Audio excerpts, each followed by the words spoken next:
ಈ ಒಂದು ಕೇಸ್ ಅಡ್ಡದಾರಿ ತುಳಿದಂಥ ಅನೇಕ ಹೆಣ್ಣು ಮಕ್ಕಳಿಗೆ ಪಾಠವಾಗಬಲ್ಲದು. ಹಾಸನದ ಕುಣಿಗಲ್ ಕೇಸ್ ಸುಖಾಂತ್ಯ ಕಾಣುವ ಮುನ್ನವೇ ಬಿಗ್ ಟ್ವಿಸ್ಟನ್ನು ಪಡೆದುಕೊಂಡಿದೆ. ಸ್ನೇಹಿತರ ಕ್ಷಣಿಕ ಸುಖಕ್ಕಾಗಿ ತಪ್ಪು ದಾರಿಯನ್ನು ತುಳಿದಿದ್ದ ಹೆಣ್ಣು ಮಗಳಿಗೆ ಒಂದು ಕಡೆ ಪಾಪ ಪ್ರಜ್ಞೆ ಕಾಡ್ತಾ ಇದೆ. ಪ್ರಿಯಕರನೇ ಎಲ್ಲ ಅಂದುಕೊಂಡಿದ್ದಂಥ ಪ್ರಿಯಾಂಕಳಿಗೆ ತಪ್ಪಿನ ಅರಿವು ಕೂಡ ಆಗ್ತಾ ಇದೆ. ಸ್ನೇಹಿತರೆ, ನಾನು ನಿಮ್ಮ ರಾಕೇಶ್ ಆರುಂಡಿ. ಹಾಸನದ ಮಹಿಳೆ ನಾಪತ್ತೆ ಕೇಸ್ ಬಗ್ಗೆ ಇಡೀ ರಾಜ್ಯ ಒಂದು ಕಡೆ ಚರ್ಚೆ ಮಾಡ್ತಾ ಇದ್ದರೆ ಇದಕ್ಕೆ ಇಷ್ಟೊಂದು ಹೈಪ್ಕನ್ನು ಕೊಟ್ಟಿದ್ಯಾಕೆ ಅಂತ ಕೆಲವೊಬ್ಬರು ಅಪಹಾಸ್ಯ ಕೂಡ ಮಾಡಿದ್ದುಂಟು. ಆದರೆ ಸೂಕ್ಷ್ಮವಾಗಿ ಗಮನಿಸಿದ್ರೆ ಈ ಕೇಸ್ ಅನೇಕ ಕುಟುಂಬಗಳಿಗೆ ದೊಡ್ಡ ಪಾಠವಾಗಿಯೂ ಕೂಡ ಬದಲಾಗಬಲ್ಲದು. ಯಾಕೆ ಅನ್ನೋದನ್ನು ಕಂಪ್ಲೀಟಾಗಿ ಈ ವಿಡಿಯೋ ಮುಖಾಂತರ ತಿಳಿದುಕೊಳ್ಬೋದು. ಇನ್ನೊಂದು ವಿಷಯ, ಸದ್ಯ ಸಾಂತ್ವನ ಕೇಂದ್ರದಲ್ಲಿರ್ತಕ್ಕಂಥ ಪ್ರಿಯಾಂಕಾಳ ಮುಖವನ್ನೂ ಕೂಡ ನೋಡದೆ ಡೇವಿಡ್ ಕುಣಿಗಲ್ ಕಡೆ ವಾಪಸ್ಸಾಗಿದ್ದಾನೆ.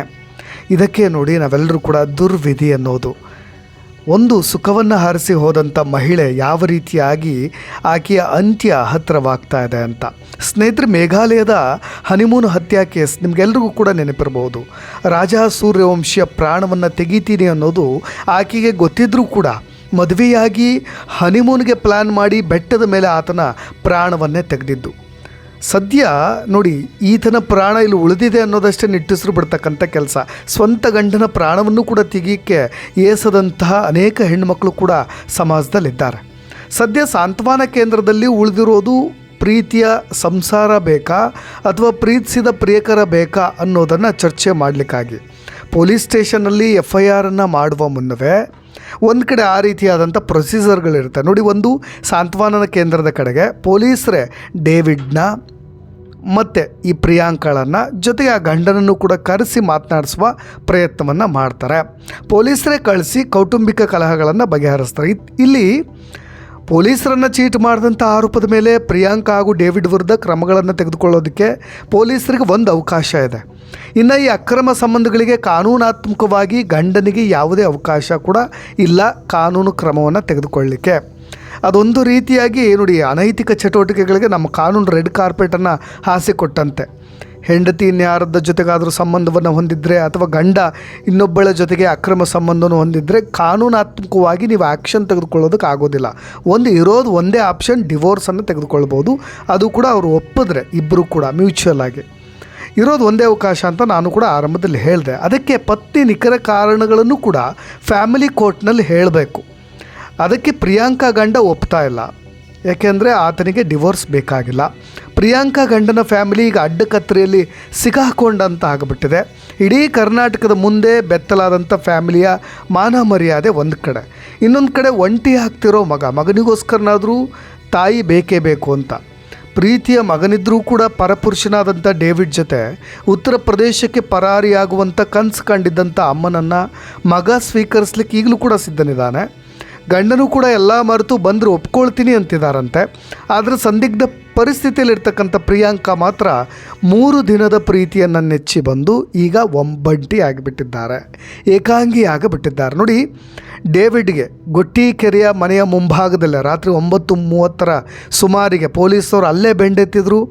ಆಕೆಯನ್ನು ಬಾತ್ರೂಮ್ನಲ್ಲಿ ಏನಕ್ಕೆ ಅಡಗಿಸಿಟ್ಟಿದೆಯಾ ಅಂತಲೂ ಕೂಡ ಚಳಿ ಬಿಡಿಸಿದ್ರು. ಸಜ್ಜಾ ಮೇಲೆ ಅಡಗಿಸಿಟ್ಟಿದ್ದೀನಿ ಅಂತ ಸುಳ್ಳು ಹೇಳಿದವನ ಬಾಯಲ್ಲಿ ಸತ್ಯವನ್ನು ಕೂಡ ಕಕ್ಕಿಸಿ ಕೊನೆಗೆ ಆಸನದ ಕಡೆ ಪ್ರಿಯಾಂಕಾ ಹಾಗೂ ಪ್ರೇಮಿ ಡೇವಿಡ್ನ ಕರೆತಂದರು. ಇದೀಗ ಗಂಡ ಬೇಡವೇ ಬೇಡ ಅಂತ ಹೇಳಿ ಪಟ್ಟು ಹಿಡಿದಿದ್ದಂಥ ಪ್ರಿಯಾಂಕಳನ್ನು ಪೊಲೀಸ್ನವರು ಒಪ್ಪಿಸೋ ಕೆಲಸವನ್ನು ಬಹಳಷ್ಟು ಮಾಡಿದ್ರು. ಆದರೆ ಮಾತು ಕೇಳದಂಥ ಪ್ರಿಯಾಂಕಾ ಇಬ್ಬರನ್ನೂ ಕೂಡ ಸಾಂತ್ವನ ಕೇಂದ್ರದಲ್ಲಿ ಒಟ್ಟಿಗೆ ಕೂರಿಸಿ ಒಪ್ಪಿಸೋ ಕೆಲಸವನ್ನು ಶುರು ಇಟ್ಕೊಂಡಿದ್ದಾರೆ. ಇದು ಸದ್ಯದ ಅಪ್ಡೇಟ್ಸ್. ಆದರೆ ಡೇವಿಡ್ ಮಾತ್ರ ಸಾಂತ್ವನ ಕೇಂದ್ರದಲ್ಲಿ ಮಾತು ಮುಗಿತಾ ಇದ್ದ ಹಾಗೆ ತನ್ನ ಪಾಡಿಗೆ ತಾನು ಮನೆಗೆ ವಾಪಸ್ಸಾಗಿ ಬಿಟ್ಟಿದ್ದಾನೆ. ಆದರೆ ಪ್ರಿಯಾಂಕಾ ಮಾತ್ರ ಡೇವಿಡ್ ಹೀಗೆ ಪರಿಚಯವೇ ಇಲ್ಲದಂತ ವಾಪಸ್ಸಾಗಿದ್ದನ್ನು ಕೂಡ ಕಂಡು ಕಂಗಾಲಾಗಿಬಿಟ್ಟಿದ್ದಾರಂತೆ. ಇದು ನಿಜವಾಗ್ಲೂ ಡೇವಿಡ್ ಹೌದಾ ಅಲ್ವಾ ಅಂತ ಅನುಮಾನದಲ್ಲೂ ಕೂಡ ಇರಬಹುದು ಅವರು. ಯಾಕೆಂದರೆ ಆತ ಕೊನೆಯವರೆಗೂ ಕೂಡ ಕೈ ಬಿಡೋದಿಲ್ಲ ಅಂದೋನು 3 ದಿನಕ್ಕೆ ಕೈ ಕೊಟ್ಟು ಹೋಗಬಿಟ್ಟನಲ್ಲ ಅಂತ ಚಿಂತಾಕ್ರಾಂತರ ಆಗಿಬಿಟ್ಟಿದ್ದಾರೆ. ನೋಡಿ, ಈಗ ಉಳಿದಿರೋದು ಪ್ರಿಯಾಂಕಾರಿಗೆ ಒಂದೇ ಆಯ್ಕೆ, ಕೆಮ್ಮೋಳಾದರೂ ನಮ್ಮೋಳೆ ವಾಸಿ ಅನ್ನೋ ರೀತಿಯಾಗಿ ಸುಸಂಸ್ಕೃತವಾಗಿ ಕಷ್ಟನೋ ಸುಖನೋ ಒಂದು ಗಂಡನ ಮಡಿಲು ಕೊನೆಯವರೆಗೂ ಪ್ರಾಮಾಣಿಕವಾಗಿ ಬದುಕಿದರೆ ಅದರಲ್ಲೊಂದು ಖುಷಿ ಇದೆ ಅನ್ನೋದು.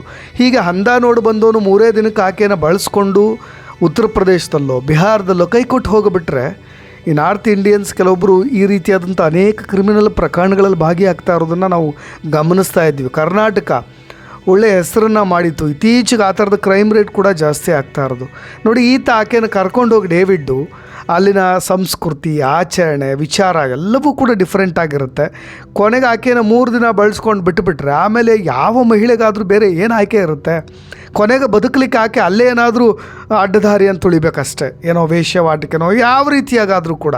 ಸ್ನೇಹಿತರು ನೋಡಿ, ಇತ್ತೀಚೆಗೆ ದೇಹದ ಸುಖಕ್ಕೋಸ್ಕರ ಅನೇಕ ಹೆಣ್ಣುಮಕ್ಕಳಿಗೆ ಅಡ್ಡದಾರಿ ತುಳಿಯೋ ಕೆಲಸ ಮಾಡ್ತಾ ಇದ್ದಾರೆ. ಒಂದು ಕುಟುಂಬಗಳ ಗೌರವ ಬೀದಿ ಪಾಲಾಗ್ತಾ ಇದೆ. ಪ್ರೀತಿ ಪ್ರೇಮದ ಸೋಗಿನಲ್ಲಿ ಈ ರೀತಿ ವಂಚನೆ ಮಾಡುವ ಡೇವಿಡ್ನಂಥ ಕಿರಾತಕರು ಕೂಡ ಸಮಾಜದಲ್ಲಿ ಹೆಚ್ಚಾಗ್ತಾ ಇದ್ದಾರೆ.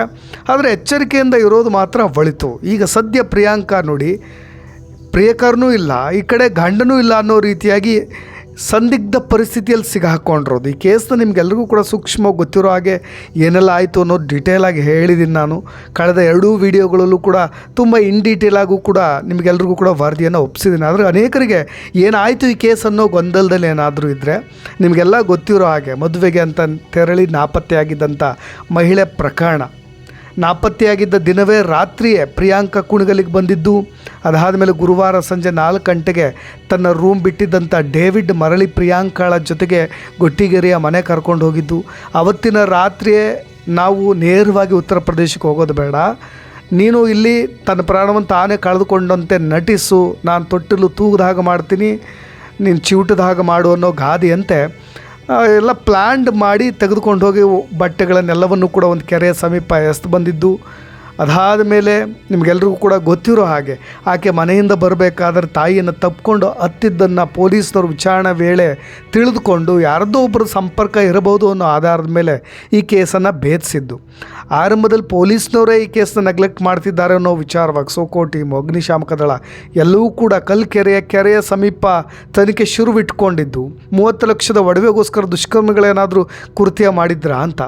ಕೊನೆಗೆ ಜನ ಛೀ ಥೂ ಅನ್ನೋ ರೀತಿಯಾಗಿ ಆ ಮಹಿಳೆ ವಿರುದ್ಧ ಇವತ್ತು ಮಾತನಾಡ್ತಾ ಇದ್ದಾರೆ. ಯಾಕೆಂದರೆ ಆಕೆ ಮಾಡಿದಂಥ ಪ್ಲ್ಯಾನು, ಕೊರಿಯೋಗ್ರಫಿ, ಡೈರೆಕ್ಷನ್ನು, ಅಯ್ಯೋ ಪಾಪ ಅಂದವರು, ಮರುಕಪಟ್ಟವರು ಇವತ್ತು ಆಕೆಯನ್ನೇ ಶಪಿಸ್ತಾ ಇದ್ದಾರೆ ನೋಡಿ. ಮನೆಗಳಲ್ಲೂ ಕೂಡ ಈ ಕೇಸ್ ಬಗ್ಗೆ ಚರ್ಚೆ ಮಾಡುವಂತಾಗಿಬಿಟ್ಟಿದೆ. ಯಾಕೆಂದರೆ ಅವರೆಲ್ಲರೂ ಕೂಡ ಆ ಊರಿನಲ್ಲೂ ಈ ಥರದೊಂದು ಕತೆ ಕೇಳಿರ್ತಾರೆ, ಅವ್ರ ಮನೆಗಳಲ್ಲೂ ಕೂಡ ಈ ಥರದೊಂದು ಕತೆ ಎಲ್ಲೋ ಅನುಭವಕ್ಕೆ ಬಂದಿರುತ್ತೆ. ಹಾಗಾಗಿ ಈ ಥರದ ಕೇಸ್ಗಳಾದಾಗ ಗಂಭೀರವಾಗಿ ನಾವು ನೋಡಬೇಕಾಗತ್ತೆ, ಸೂಕ್ಷ್ಮವಾಗೂ ಕೂಡ ಅವಲೋಕಿಸಬೇಕಾಗತ್ತೆ. ಪೊಲೀಸ್ನವರೇನೋ ಇದನ್ನು ಗಂಭೀರವಾಗಿ ತೆಗೆದುಕೊಂಡೇ ಮಧ್ಯಪ್ರದೇಶ ಮೂಲದ ಡೇವಿಡ್ ಅನ್ನೋನ ಚಹರೆ, ಆತನ ಕ್ಯಾರೆಕ್ಟರ್ ಎಲ್ಲವನ್ನು ಕೂಡ ಇವತ್ತು ಬಯಲಿಗೆ ಎಳೆದು ಬಿಟ್ಟಿದ್ದಾರೆ. ಇಬ್ಬರೂ ಕೂಡ ಮ್ಯಾನೇಜರ್ ಕೆಳಗೆ ಕೆಲಸ ಮಾಡ್ತಾಯಿದ್ದವರು. ಇದೇ ಡೇವಿಡ್ಡು ಅವನ ಕೈ ಕೆಳಗೆ ಕೆಲಸ ಮಾಡ್ತಾಯಿದ್ದಂಥ ಪ್ರಿಯಾಂಕಾ ಮತ್ತು ಪ್ರಾಮಾಣಿಕ ಗಂಡ. ಆದರೆ ಈಕೆ ಪ್ರಳಯಾಂತಕ್ಕೆ ಅಲ್ವಾ, ಬೇರೆ ರೀತಿಯಾದಂಥ ಪ್ಲ್ಯಾನ್ ಮಾಡಿ ಮ್ಯಾನೇಜರ್ ಜೊತೆ ಒಂದು ಒಳ್ಳೆಯ ಸ್ಯಾಲ್ರಿ ಜೊತೆ ಈ ಲವ್ವಿ ಡವ್ವಿಯ ನಂಬಿಕೊಂಡು ಹೊರಟಿದ್ದಂಥ ಮಹಿಳೆ. ಕೊನೆಗೆ ಏನಾಯಿತು ಅನ್ನೋದು ನಿಮಗೆಲ್ರಿಗೂ ಕೂಡ ಗೊತ್ತೇ ಇದೆ. ಪೊಲೀಸ್ನವರು ಹೇಗೆ ಈ ಕೇಸನ್ನ ಒಂದು ಸುಖಾಂತ್ಯ ಕಾಣುವಲ್ಲಿ ಏನೆಲ್ಲ ಪ್ರಯತ್ನಗಳನ್ನು ಪಡ್ತಾ ಇದ್ದಾರೆ ಅಂತ. ಕೊನೆಗೆ ಈಗ ಸಾಂತ್ವನ ಕೇಂದ್ರಕ್ಕೆ ತೆಗೆದುಕೊಂಡು ಬಂದು ಇವರಿಬ್ಬರನ್ನು ಕೂಡ ಬಿಟ್ಟಿದ್ದಾರೆ. ಡಿವೋರ್ಸ್ಗೆ ಒಂದು ಗಂಡನ ಕುಟುಂಬದವ್ರು ಒಪ್ತಾ ಇಲ್ಲ. ಡಿವೋರ್ಸ್ ಬೇಕು ಅಂದರೆ ಕೋರ್ಟ್ನಲ್ಲಿ ಕೇಸ್ ಹಾಕಬೇಕು, ಕೋರ್ಟ್ನಲ್ಲಿ ಕೇಸ್ ನಡೆಸಬೇಕಾಗತ್ತೆ. ಆರಂಭದಲ್ಲಿ 6 ತಿಂಗಳು ಕೌನ್ಸಿಲಿಂಗ್ ಇರುತ್ತೆ. ಇಬ್ಬರು ಮತ್ತು ಒಟ್ಟಾಗಿ ನೀವು ಜೀವಸ್ರಮ್ಮ ಬದುಕ್ರಮ್ಮ ಅನ್ನೋ ರೀತಿಯ, ಗಂಡ ಬೇಡವೇ ಬೇಡ ಅನ್ನೋ ರೀತಿಯಾಗಿ ಅದಿದ್ರೆ ಕಷ್ಟ. 6 ತಿಂಗಳು ಟೈಮ್ ತೊಗೊಂಡು ಈ ಕಡೆ ಗಂಡನಿಗೂ ಕೂಡ ಸಂಕಷ್ಟ ಕೊಡೋದು, ಇನ್ನೊಂದು ಕಡೆ ಡೇವಿಡ್ ಮತ್ತೆ ಆತನೊಂದಿಗೆ ನಂಟನ್ನು ಬೆಳೆಸೋದು, ಈ ರೀತಿಯಾಗಿ ಆಗಬಾರ್ದು. ಕೊನೆಗೆ ಈ ರೀತಿಯಾಗಿ ಆದಾಗ ಹೆಣ್ಣು ಮಕ್ಕಳು ಬೇರೆ ರೀತಿಯಾದಂಥ ನಿರ್ಧಾರಗಳನ್ನು ಕೂಡ ತೆಗೆದುಕೊಳ್ಳಿಕ್ಕೆ ಮುಂದಾಗ್ತಾರೆ. ನೋಡೋಣ ಏನಾಗಬಹುದು ಅಂತ. ಬಟ್ ಇವೆಲ್ಲ ಬೆಳವಣಿಗೆಗಳನ್ನು ನೋಡಿ, ಡೇವಿಡ್ನ ನಿರ್ಧಾರ, ಗಂಡನ ಈ ರೀತಿಯ ಅಕ್ಕರೆ ಪ್ರೀತಿ, ಇಂಥ ದೊಡ್ಡ ಕೇಸ್ ಆದಮೇಲೂ ಕೂಡ ಆಗ ಹೆಣ್ಣು ಮಗಳಿಗೆ ಒಂದು ಅವಕಾಶ ಇದೆ ಬದಲಾಗಲಿಕ್ಕೆ.